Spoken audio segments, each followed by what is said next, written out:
And the presidential runoff vote in Argentina is going down to the wire. Locals headed to the polls on Sunday. In a nail-biting election, Economy Minister Sergio Massa was pitted against the anti-establishment outsider Javier Milei. Provisional results are expected in the coming hours, with the polls now closed. But the Electoral Commission has warned a close result could take up to 5 days to count. Let's hear from both candidates on Sunday.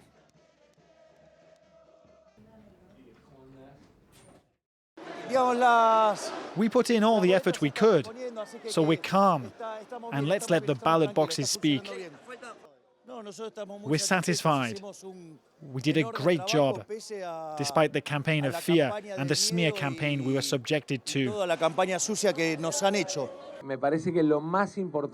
It seems to me that the most important thing for Argentines in this dynamic, and what we have to aim for, is regional integration and Argentina's relations with the world, to see what model of country we are going to have in terms of values and democratic coexistence.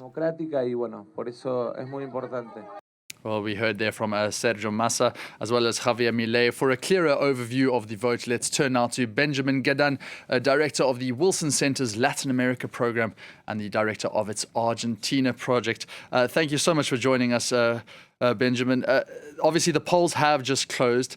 There's been a very low reported turnout. What does that exactly say about about how voter confidence is in Argentina at this current stage?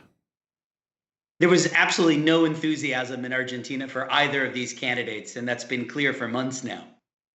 And I mean, what does that say in terms of the ticket that both candidates have been basically trying to garner votes on? Can you just speak more to what they have to offer these voters? Yeah, so Argentines have been forced to choose between two very unappealing options for many Argentines. You have the current finance minister who's been presiding over an utterly failed economy and driving it further into the ground. He represents a government that has rock bottom approval ratings. The alternative is just far too big a leap for many Argentine voters. He's an outsider candidate, a libertarian. He wants to dollarize the economy to get rid of the Argentine peso, close the central bank, liberalize gun ownership, liberalize the sale of organs. He's a quirky individual who has cloned his dog and claims that his pets are his senior advisors. So again, many Argentines just went into this election without any hope that either candidate represented a way out from this deep and prolonged economic and political crisis. Well, let's go more into the individual side of this. Let's talk first about Massa, Sergio Massa, the current economy minister. A lot of people are blaming him for the woes which they are seeing, inflation more than 140%. We see that. What promises has he made to people to say, listen, I'm the right person, even if you want change?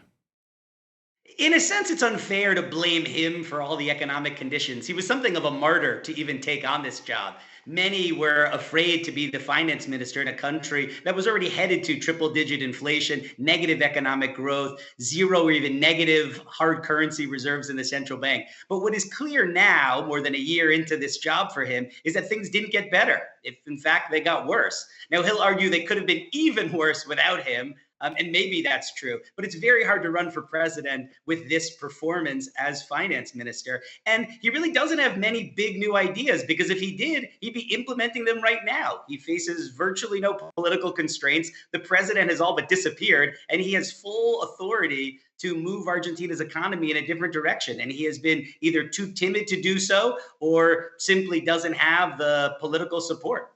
And of course, then on the flip side, you have Milei, who's, as you mentioned, seen almost as the Trump of Argentine politics, almost mimicking Jair Bolsonaro in Brazil in many ways. He's talked about economic shock therapy. How would he handle this flailing economy, especially when Argentina has to look to big institutions to bail them out financially?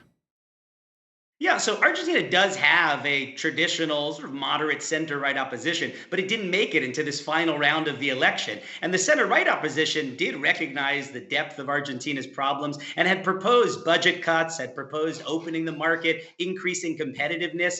But what it did not offer was enough of a change, the kind of radical solutions that Argentines apparently want, And so you have Javier Milei, this very radical outsider figure who offers something extraordinarily different. I think his diagnosis is pretty traditional of Argentina's problems. Its endless cycle of excessive indebtedness and high inflation. But again, what he promises to do would have uncertain results. It's not clear he can even implement it, given the fact that it's a new political party, very few allies in Congress, inexperienced small group that surrounds him, no provinces that he'd control.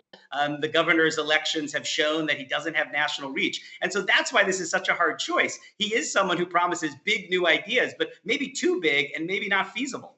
And we'll see if those promises do turn out in his favor, of course, as the results do come in. Thank you so much, Benjamin Gedan. He joins us from the Latin American program at the Wilson Center in Washington. And that's all the news we have for now on this edition of France 24, but there is more coming up in just a bit.